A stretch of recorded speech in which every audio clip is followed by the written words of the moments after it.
Hey there, friends. Welcome back. This is episode 22 of Who the Heck Did I Marry?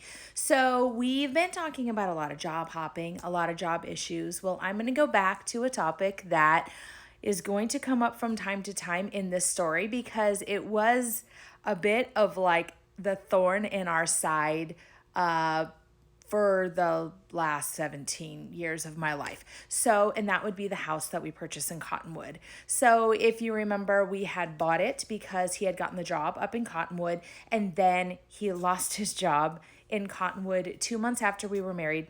Then we moved back down to the valley. We bought a house in the valley, and to purchase that home in the valley, we either had to sell our Cottonwood house.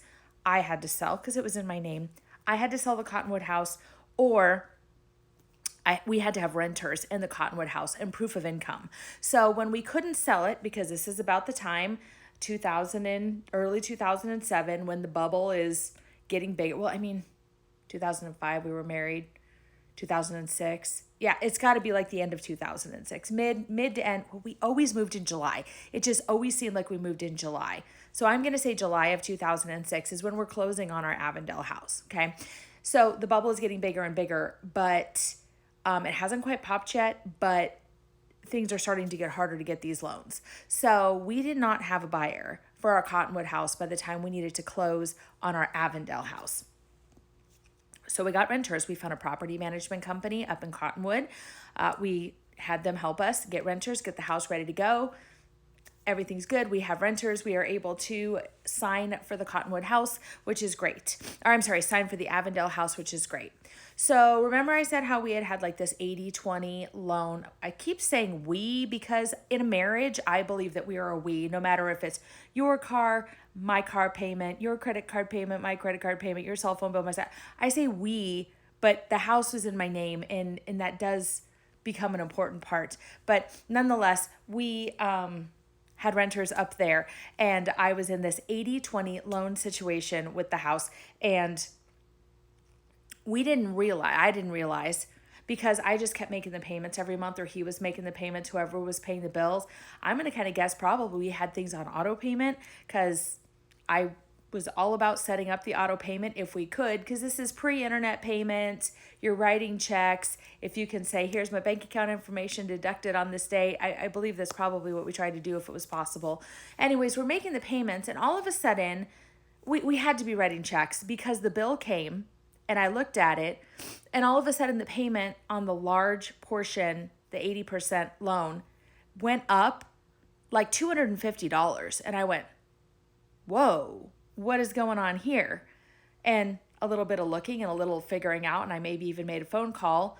Well, come to find out, we had a 2-year ARM on this. So anybody who is not familiar with mortgages, at this time, I was not very familiar with mortgages. I did not really understand what an ARM was. So basically, we were given a lower interest rate for 2 years. That was the ARM, the 2 years. And then after 2 years, that interest rate was no longer locked. It was going to start to go up. And the rate was going to continue to jump every single month until it maxed out at a certain percentage. And if I remember correctly, our max out percentage was 18%, which is incredibly, incredibly high. So we had jumped $250 in 1 month, and we paid it, no big deal, but I'm trying to figure out why. What are we going to do?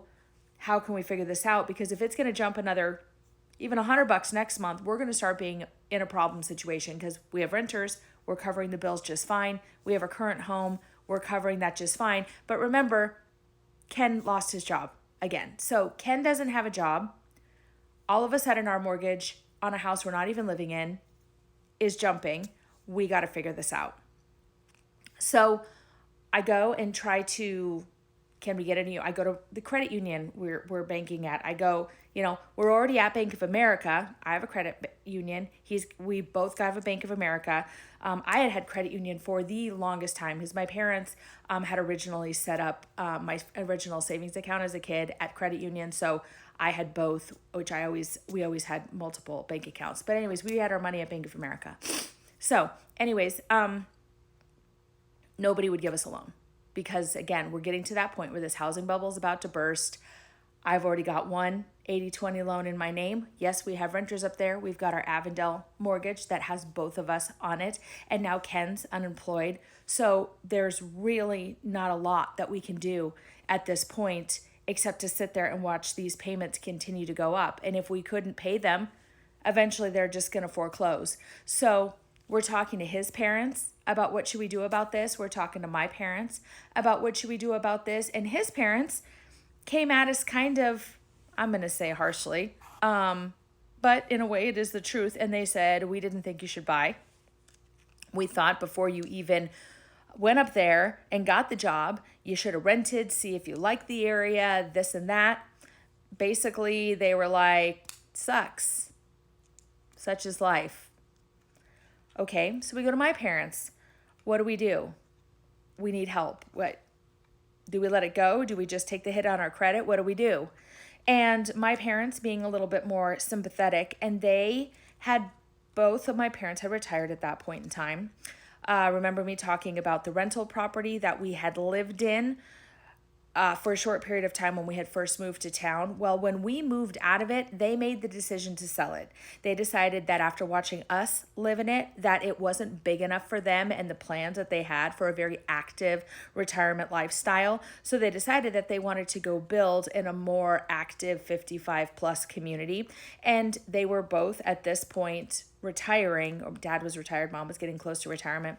So they decided that they wanted to then, while the market was still good. So before everything crashed, they sold their condo, which gave them a chunk of equity because that house did gain in value in the year and a half or so that they owned it.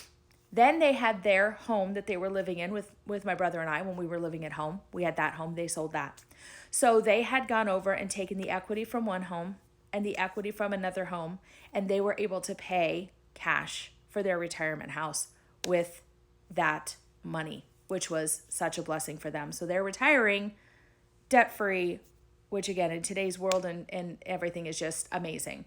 So when we come to them with the issues that we are having with Cottonwood House, my parents are thinking about what can they do to help us.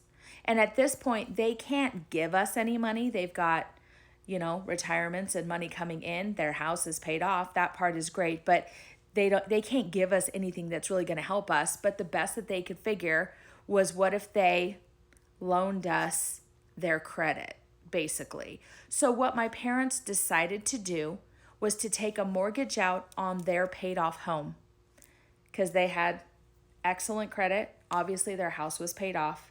Their house was worth more than the mortgage we needed for Cottonwood. Because if you remember, the Cottonwood house had an 80/20 for $100,000 on it.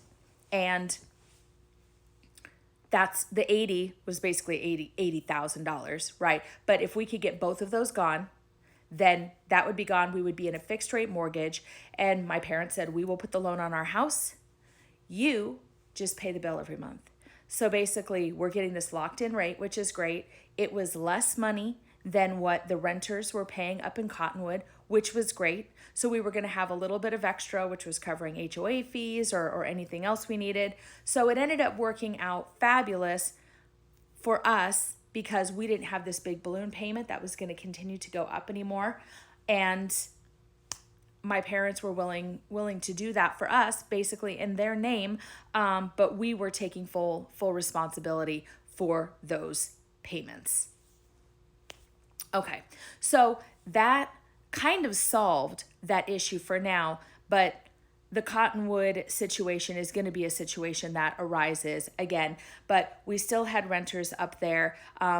Long story short about Cottonwood, we did have a couple of renters, but things were going good until the next time the story comes up. So stay tuned for more issues about Cottonwood.